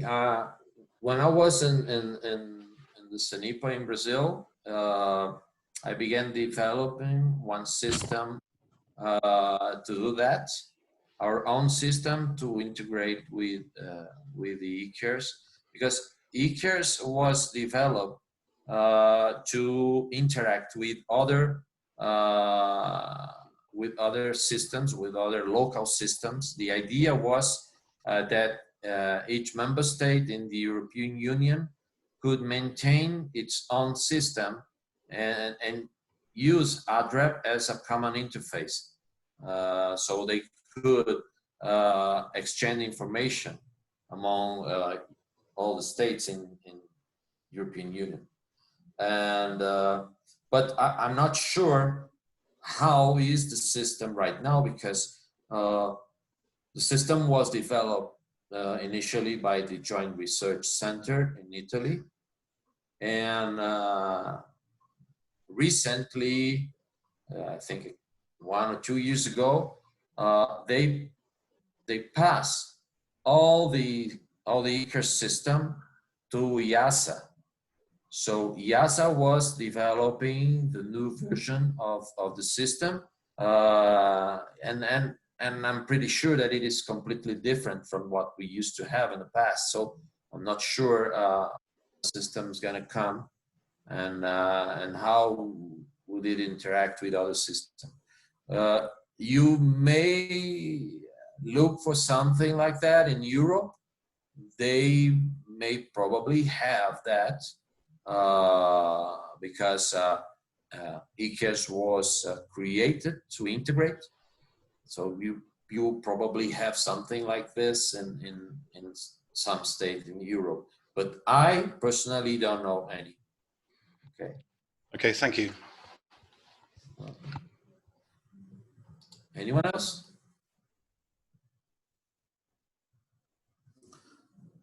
Okay, so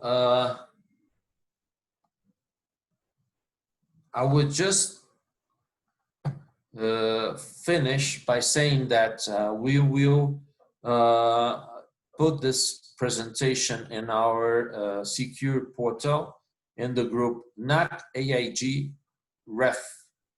Those that are not familiar with this group, it was created sometime before I arrived in the NACC office, and it was created to work as a repository for the AIG community of our region. You may require the subscription to this group in the ICAO Secure portal. Okay, and there you will find these presentations.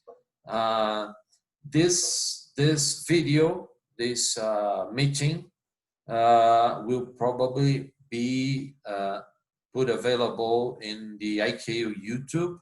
Okay.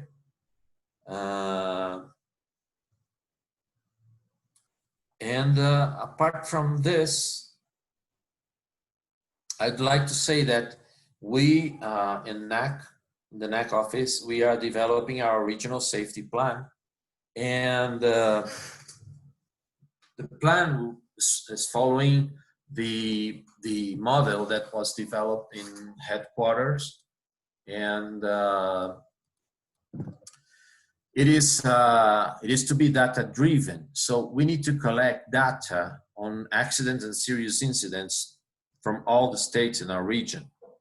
So I'll be sending you by email an Excel spreadsheet for you to fill with data from accidents and serious incidents. Okay, basically what we need for now, with urgency, is information from 2015 to now regarding fatal accidents, non-fatal accidents, and serious incidents from both commercial air transport and general aviation.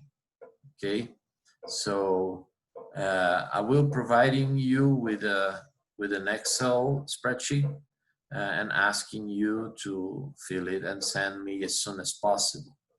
Okay. it is our intention later on to make available some statistics on the region as part of the safety plan. Okay. So this is what I had to offer to you. I hope you can make a good use of it, adopt it in your offices, and work with it to develop and or revise procedures. And we will become here at your disposal for any assistance that we may provide to you. Okay. Thank you very much for being with us for 2.5 hours, almost 2.5 hours. It is my intention to make another webinar dealing with some other procedures in the near future. Okay, I will develop some other guidance for other procedures, and we'll be scheduling another webinar with you. Okay, thank you very much. We are finishing this presentation. Okay. Thank you very much, Fernando. Very good. Thanks a lot. Good presentation. Thank you very much. It's very good. Thank you. Fernando was a great one. Thank you, Mr. Camargo. It was quite comprehensive. I wish we had a little more time. I had some intermittent issues, but it is good to know that it will be posted. Yeah, it will be available to all of you. Thank you, Fernando. I'll be sending you an email shortly just for some additional information that I would need from you, but I'll be sending that to you shortly. Thanks very much. Very much. Okay, thanks, Davin. Good, thank you. Yeah, thanks, Fernando. Appreciate it. Thank you.